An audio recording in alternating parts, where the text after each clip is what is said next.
The con itself, it was really nice, honestly. Like, it was small just with the name Cyphacon Mini in it, but like, it had everything that a con really needed. So vendors, like special events, setups for everyone, a good stage to be played on, like the mainstream kind of deal, and like good level commentators from around the region. There was like a little arcade area that had like Street Fighter and stuff. Me and my friend Sleepy played it for a bit.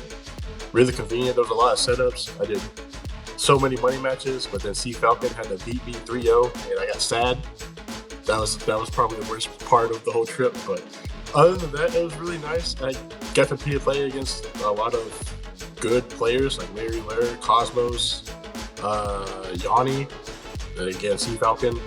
Like, it was all really Kirby Kid losing the first stock. It looked like a little bit of bad DI. I don't know. It didn't look like that should have killed. Yeah, just a little awkward, but you know, as your blue team, you're gonna take that absolutely. Although Zai, you know, is getting a lot of damage going in. Oh, really good recovery too. Wait, we don't see the trade. Cyphacon going for the up B trade, but not quite getting it. Really good stuff for Mystic maneuvering around that. Despite that initial hit, back to it, looking like 5 stocks to 4, I want to say.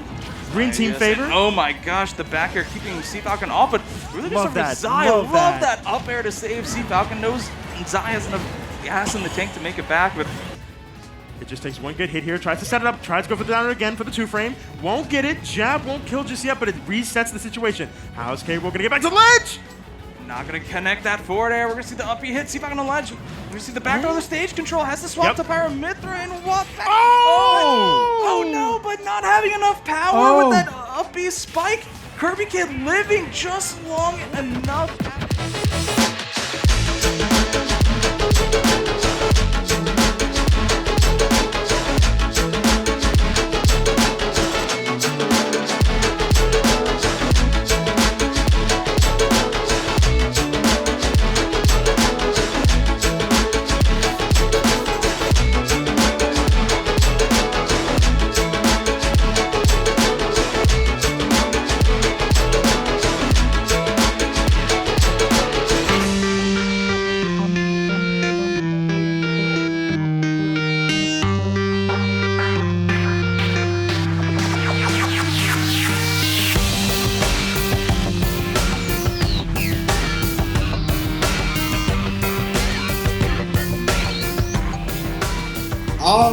Personally, for me, I was the most impressed by Kirby Kid because, I mean, this is my first time. It was my first time playing him, and he just showed me how good K-Rool could be, you know, in the hands of like a really great player.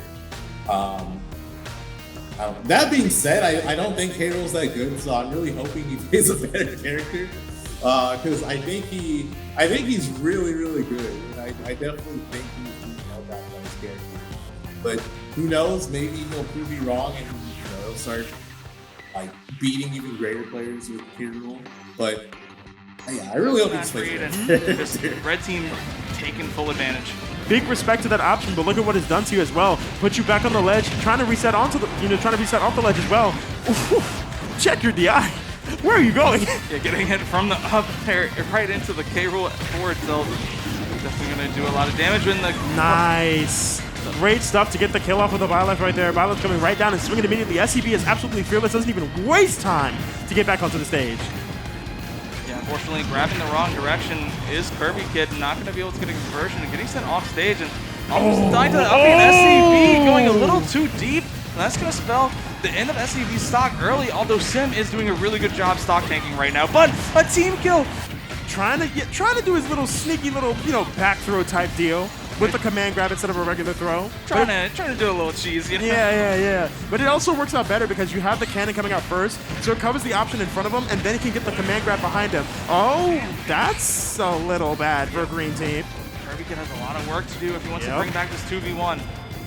But again, we've seen it happen before, and just like that, one stock to one, trying to get something going is SCB off the stage here. The armor coming in clutch, able to get Kirby Kid back on that stage, not have to worry about the down tilt.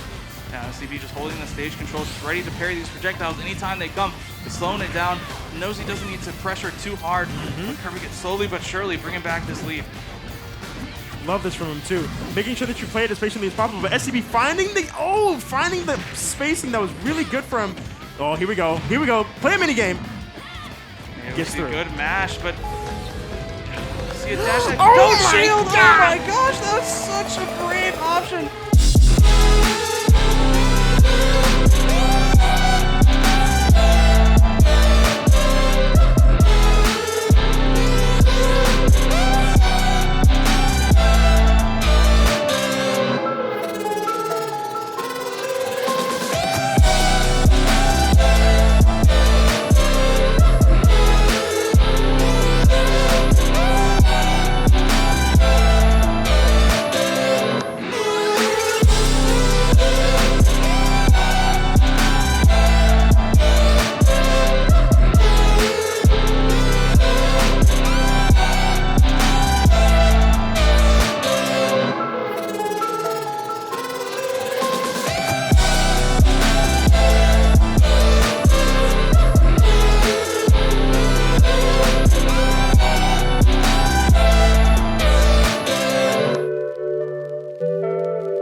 Red team, at higher percents, but, actually gonna sneak in that side B there. Larry almost losing his second stock already, and Cosmo's just barely holding on the other side against him. I'm really digging the aggression that SCV is going for two. Like, even off stage, there is no holds barred here. Was that both stocks? Hey, that was both stocks at the same time, and SCV running over there just in case with the up air. SCV trying to make it back onto stage with dying to that gentleman. Unfortunate. Now we see the stock lead going into favor of blue team, but right back at him, just absolutely. I'm just getting shut down as I speak. Yeah, SCB making sure that you gotta understand, I'm taking stocks, homie. I'm taking all these stocks. The stage control has been in favor of blue team just for the last solid 15, 20 seconds. Yep. And they've just been stacking on as much damage as possible. No, we never teamed before.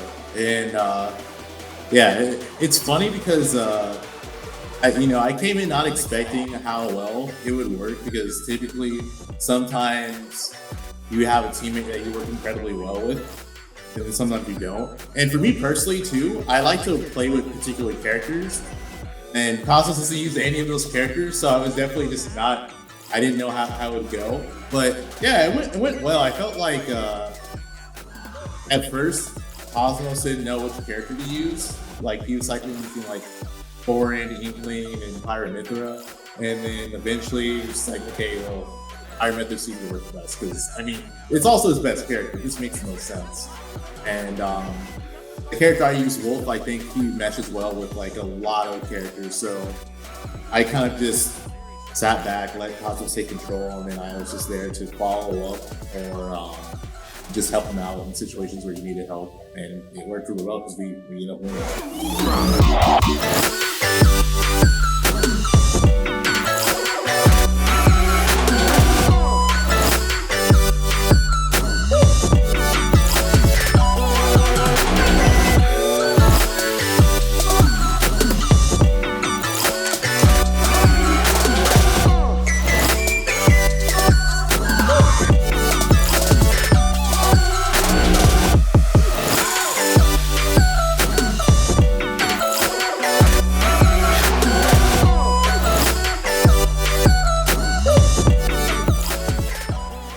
Up air there.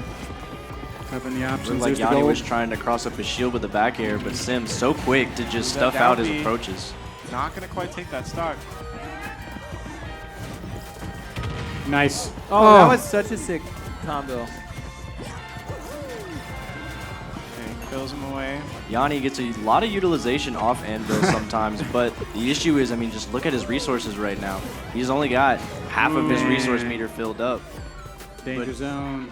Just like that, he builds it back up so quickly. Like, his Steve is ridiculous. And I have Steve practice before, and I was going in there with like a -1, potentially -2 matchup because Doc is just slow. But like the thing is, Doc has Pill to keep Steve in check so he can't just mine willy-nilly on me, and I can always forward tilt to destroy some of his block walls so I can just go under it and stuff. His combo routes and stuff was like really unique from other Steves that I've played. He was just overall just like had like his neutral down and he knew what he wanted to do. But like at the same time, I also felt like he didn't really know how to play against Doc because let's face it, not many people do because the character is really uncommon. He was probably like my favorite set just because of how close we are and how friendly he was during the thing. He was like really really expressive too. He's just like an overall cool dude that I kind of like followed and liked for a while. And like I even went to game 5 with him, and we were both like 150% each, and he clutched it with a grab up throw and killed me off the top of Kalos, and he popped off on me. I was like, yeah, that's a deserved pop off. I would have popped off too. Don't worry about it, bro. I would have done that as well. And he was like, man, your Doc's like pretty insane. Like, you're probably the only good Doc I've ever played. I was like, yeah, that's what's up. Pickaxe. Oh, the one who died. Oh, Nobody's he's dead living. yet. He's I still can't believe alive. he's alive. Oh god. Gets the ledge. Both of these characters at a very 166 right reliable now. kill Up percent. smash, blocking that. There comes a down B. He's He's still taking alive it. right now. Oh my goodness. The pressure. This is so close. Back throw, not going to take it either. living. Such Pill high putting Yanni percents in for lag. both of these characters. Forward tilt, not going to 2-frame there. Yanni makes it back, and he's still alive. Still living. Yet That thing will again. kill. Let's see what Sim's going to do here. Let's go with the pressure. And the up throw, catching him out of the mid-air. Using that up throw to seal that. Yanni taking it 3-2. What a close set. Wow. Spectacular. That was the closest set we've had at Excellent the game. tournament. Excellent.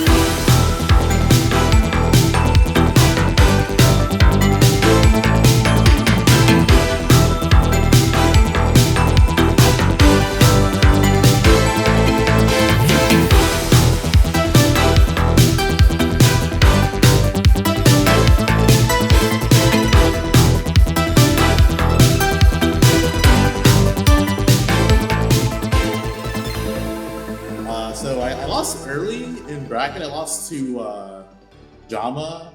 I believe that was my round 1 match of top 32 or top 64, whichever.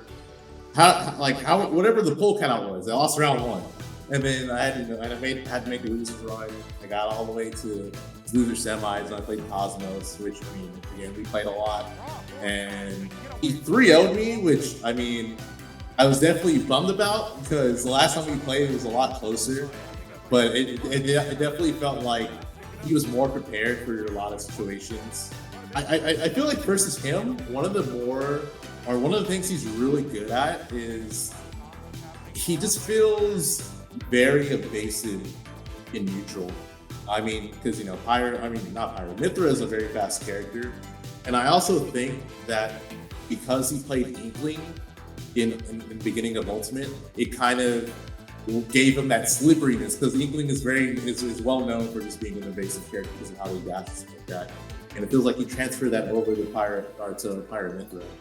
Because I felt like if I were to beat him in loser semis, I felt very confident going to the losers finals and the grand finals.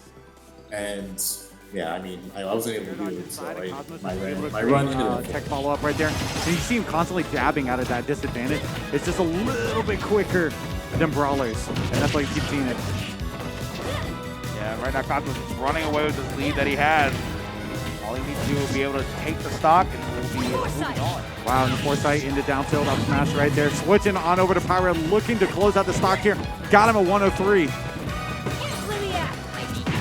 Back, he's Nair. Gotta go for aim he can. Missing the forward smash, but the dash attack will connect. Yeah, down there, not gonna quite connect though. And the great spot dodges that neutral get up too, barely able to escape it. There's the back air. Wait on stage a little bit, but we'll go high this time. Yeah, that Pounded City flats in this formation just totally allow Pyra Mithra a little more affordability in the recovery. Very good. 25 2-5 on Cosmos, still having that second stock. And with that prominence revolt, won't do it. Wow, that was amazing DI. Oh my god. And then Meat Brawler is a heavy boy, but not going to avoid that one out one as Cosmos takes a 3-0, moving on.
One thing I can say for certain, be yourself.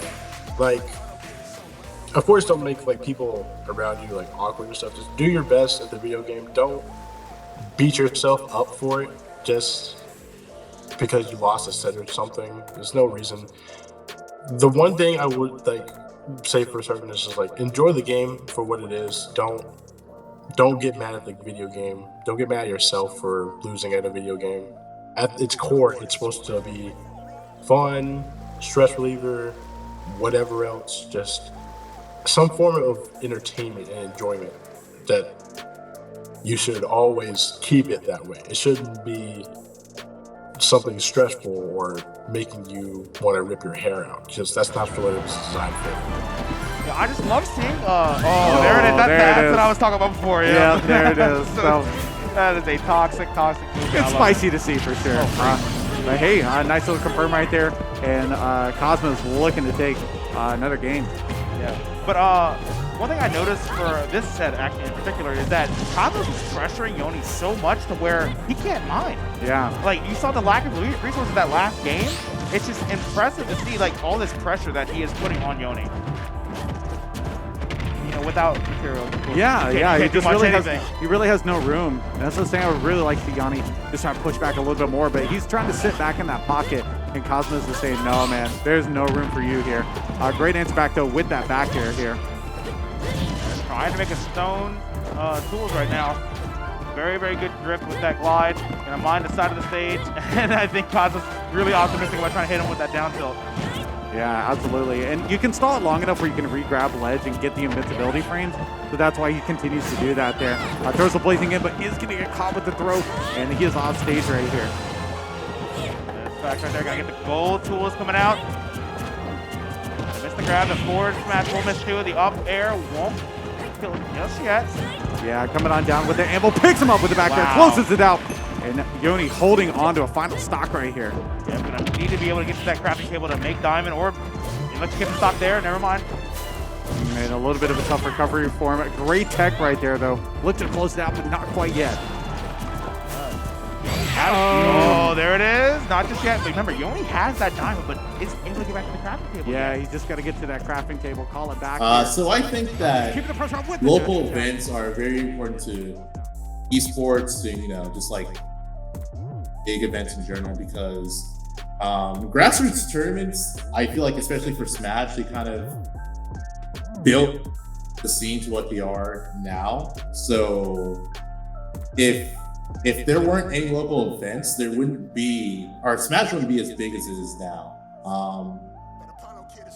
Especially when you consider that like a lot of the big names in Smash, you know, they started from local events. Very rarely do you see big events come out of nowhere and succeed. Like you could run a super huge tournament that's throwing a lot of money into it, and because of what the scene has gone through, they'll be very skeptical, and you know they'll definitely question the credibility. Whereas if you start from a local scene and you grow from there, you're definitely going to see more people willing to engage your events in open arms, at least in the Smash scene. It was cool to see the Louisiana scene in general, because again, I've never been there. So yeah, I'm definitely hoping that this gets more traction and more people. Stock right now. There's the up air. 3 stocks on Cosmos, looking very, very scary for Nico. Yeah, and this is his final stock right here. Laying out some pressure right there. There's the step back forward tilt. Finally able to close out the stock, but he has had to do some magical work right here if he wants to bring this back. Good stuff. Might be the motivation booster he needs to win this game and able to bring it to a game 5. Yeah, it's that underdog syndrome, and he's looking pretty good right there. Is going to DI out of that second hit of up B. There's the dash deck, and starting off a little bit of a change. That jump at a disadvantage, so scary for him though. Oh! Oh my God! Foresighting the cross slash? No! That was absolutely nuts. No! That is not a thing. That can't be a thing. I mean, if you foresee it, you dodge it. I'm saying. Yeah. Man, call Cosmos Doctor Strange. Saw into 50,000 different futures right there. Oh, missing the up smash. Could have been a good option, though. Yeah, Cosmos keeping that pressure on with the up airs. They're looking for the forward smash just to close it out. Not quite able to get it here, though, but safely returning back to the stage. And Nico just having the hardest time anticipating any type of punish. And we're on a last stock situation right now. Nico's still chilling at 90%, having limit. But wow, if you just saw that, Cosmos is really trying to wait out that limit with that invincibility. Absolutely. Very, very good stuff coming out from Cosmos. Absolutely. Gonna pick up the down air, gets that falling there right here. Nico looking very hot though. I gotta say, I love his movement right now. You can tell he's got a little bit of wind beneath the wings. They're trying to go for the mix up right there with the empty hop grab. Dude, this is absolutely nuts. Both these players are so good. Yeah, there's the back throw right there. Picks up the jump out of disadvantage. Nico trying to find his way back. Gets up, he doesn't flow back! And just like that, Cosmos gonna be taking Cyphacon Mini off the Grand Finals reset. Dude, that was so nuts. Very, very good stuff.